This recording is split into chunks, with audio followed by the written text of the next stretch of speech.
ধর্মান্ধ, নতুন শব্দ এসেছে। অন্ধভাবেই ধর্ম পালন করতে হয়। ধর্মকে নাজি করেছেন আল্লাহ পাক। আমি কি আল্লাহর চাইতে বেশি বুঝি? তাহলে আমি যদি আল্লাহর ইচ্ছার সামনে নিজেকে আত্মসমর্পণ করে দেই, তাহলে তো আমি ধর্মান্ধই হলাম। তো সমস্যা কোথায়? তো ধর্মান্ধ না হলে আপনি ইসলাম পালন করবেন কেন? ডাক্তারের কাছে গিয়েছেন, আপনার মনে করেন অনেক বড় রোগ হয়েছে, অনেক ডাক্তার দেখাচ্ছেন, সলভ হচ্ছে না। একজন বড় ডাক্তারের খবর পাওয়া গেল, যিনি মাদ্রাসা থাকেন, কথার কথা, সেখানে গেলেন, আপনাকে টেস্ট দিলেন।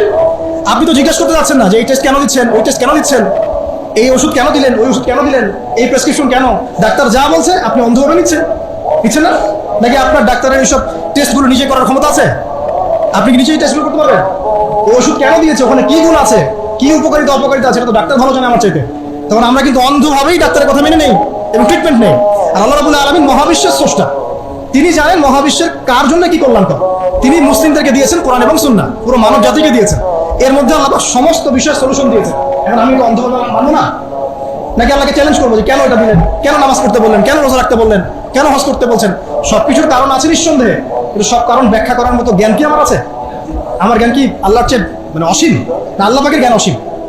তাহলে আল্লাহ পাকের জ্ঞান যেহেতু অসীম, এই অসীম জ্ঞানের অধিকারী একজন সত্তার কাছে আত্মসমর্পণ করবো, এটাই ইসলাম, এটাই তো মৌলবাদ, এটাই তো অন্ধত্ব। তাহলে এইসব শব্দগুলো দিয়ে মুসলিম থেকে ডমিনেট করার কোনো মানে হয় না।